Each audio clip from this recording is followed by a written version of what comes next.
So in the previous video, the voiceover you heard was my 4-year-old son and did an excellent job. But today, welcome to the courtroom because we're going to be rebutting Get Up, the show on ESPN. They talked about Daniel Jones and Eli Manning, and a lot of these guys had some facepalm moments. So with no further ado, let's get into it. O-T-R. His role with the Giants. Well, he's the most unlikeliest to play early on as one of those early first or second round rookie quarterbacks, and that's Daniel Jones. Because here's the reality. Let's look at these guys where they are in game situation right now. Like what we know for them in games. This is the spring. Daniel Jones is 7 months removed from going 17-36 against Wake Forest, who was the 112th ranked defense in college football last year. That's in games. Eli Manning is 7 months removed from his last month of the season of going 75% completion percentage, 5 touchdowns, 1 pick, 265 yards a game. So in games, again, this is shorts right now. In games, what guy is playing better football in the last 7 months? It's Eli by a landslide. Everyone thinks that Eli is just falling off this cliff. He's not the 2-time Super Bowl champion that he once was, but Eli's the day one starter for this team. It's his job to lose. John Mara and Dave Gettleman are not going to bench Eli Manning in August. That's not happening. Daniel Jones is the unlikeliest of the young kids to play. Well, First off, Daniel Jones has a 30% chance of starting. I'm not saying he's going to start day one, but I'm not going to rule it out. And these clowns do because they don't think he's capable of being a starter. They don't. Dan Orlovsky tried to compare Eli and Daniel Jones 7 months ago. Of course, Eli's a better player 7 months ago. But how do you get better at anything, Dan? Oh, yeah, you practice. Practice makes perfect. Do you not think that Daniel Jones now is a better player than he was 7 months ago after being drafted by the Giants? I do, because he's with the Giants, he's practicing, he's learning an offense, he's learning an NFL offense, he's probably learning stuff that he didn't even know in college. He's a better player now, and he will be a better player 3 months from now. Because that's all you can do is improve. He is a better player. And now I'm not advocating, but I do believe Daniel Jones will be a capable starter. They do not. They do not. And then he goes makes the point about the Wake Forest game. The Wake Forest game, between receivers and running backs, they fumbled the ball 3 times. You're not going to win. I don't care about Daniel Jones' interception. I don't care about 46% on third down. They were 7 for 16. I care about the fact they fumbled the ball 3 times. You're not going to win a game if you give away the ball 3 times, regardless of Daniel Jones' interception. That's the point. And he doesn't tell you that because he wants to sound like he's a know-it-all. Guess what? You're not. I don't care if you were a quarterback in the NFL. That's laziness. You're not using your writers. You're not being objective. Let's move on to Marcus Spears. We go throughout this camp. Anybody can look good in OTAs and minicamp. Everybody does. Everybody does. When you get to the point in the season where the media is starting to pound and we see Eli not being able to make those forceful throws that we had grown accustomed to him making, and we think about Daniel Jones against Wake Forest and also against Temple in their bowl game, do you have a quarterback? Pat Shermer don't have long to get this thing right. They'll have a bad situation if Eli Manning is not the 30-year-old guy that they thinking he can be for this season. Besides being possibly the day one starters, which Marcus Spears does not believe at all, he also, I don't even think, can fathom it. I'd go as far as saying I don't even think he thinks that Daniel Jones belongs in the league. He really thinks that Daniel Jones is trash. Why? Because he didn't watch tape at him at Duke, or you'd give him a fighting shot. Duke team was bad, and nobody can tell me that otherwise. I've watched drop pass after drop pass after drop pass. Daniel Jones isn't as bad as people think. Daniel Jones is a better player than people think. And he laughs off OTAs and training camp and preseason. How do you make a 53-man roster? You look at training camp, you look at OTAs, and you look at the preseason. And you form a 53-man roster. So to tell me those things don't matter, bullshit. They do. The fact of the matter is, Daniel Jones has looked better than Eli at this juncture. This is Eli's job to lose. That's for sure. And to sit there and tell me that Daniel Jones is going to look the same way he did against Rutgers and Temple is BS. That's laziness. You know why? Because he has better parts around him than he did at Temple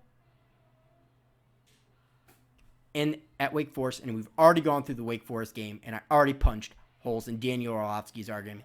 And the same can go for Marcus Spears. Let's move on to Laura Rutledge. And Mort mentioned something, too, that stuck out to me. No way they try to play two quarterbacks to throw teams off, right? To try to give somebody something to prepare for. He was saying more that maybe that's why Shermer's talking about it, but just in reality, no way that happened. To me, Laura Rutledge was very foolish. That was a very foolish comment. To me, personally, I don't like her comments. I don't like her reporting. I don't think she's very good. I'm not saying women can't be. But to me, Laura Rutledge isn't very good. I don't enjoy her. To me, she's just a pretty face. And I don't believe in hiring pretty faces. I believe in hiring people that can do the job and do the job well. And there are women out there that can do the job better than Laura Rutledge. Her comment there had no bearing on the conversation at all. Mort did not say that. He did not say, oh, the Giants are going to start Eli Manning here and then Daniel Jones there. No, he did not say that at all. So either she was confused by what she heard, or she just wanted to say something. Either way, her point was not valid. Let's move on. And it's important to remind people, too, like I said this last week, Eli Manning is going to be like a hippo. Hippos are the most territorial animal. That's Eli's I didn't job. know that. Eli, quarterbacks are territorial. Like, we love to walk out on the field. This is my team. This is my huddle. Eli Manning, the Giants are Eli Manning's organization. He's not just going to give this job to Daniel Jones and be like, oh, okay. I guarantee you, Eli's summer is going to be different this summer than it has been because he's going to be a little bit more prepared, a little bit more competitive. Eli Manning is going to start week 1 for the Giants. Again, I'm not advocating for Daniel Jones to be the day one starter. I'm just not going to count it out like Dan Orlovsky is over here. He's like, oh, Eli Manning's a hippo. No. Eli Manning's like a meerkat. He's all about the team. Okay? If he does not play well in the preseason, OTAs, and training camp, something you laugh off, my friend, he will not be the day one starter. Period. But it's his job to lose. And yes, he should be prepared, like you said.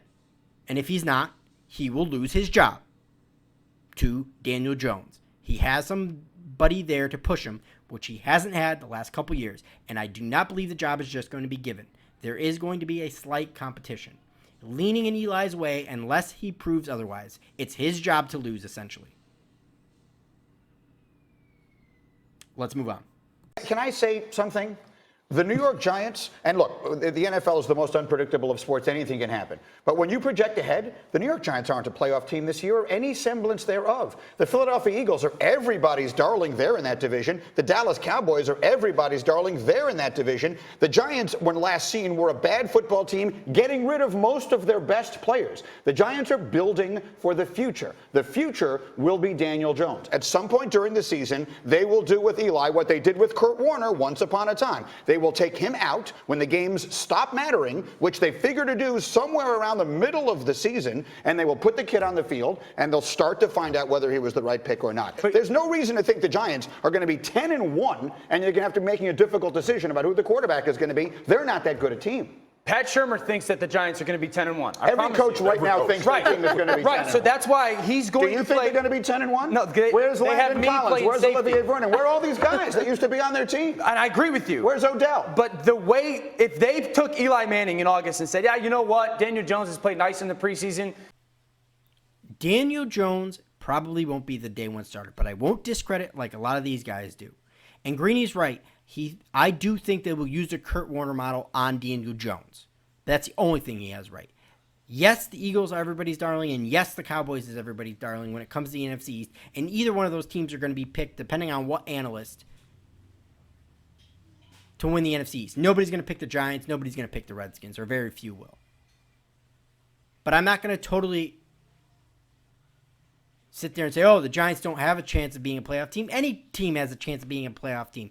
We know there's so much turnover in the playoffs year to year, and teams move so much year to year, anything can happen.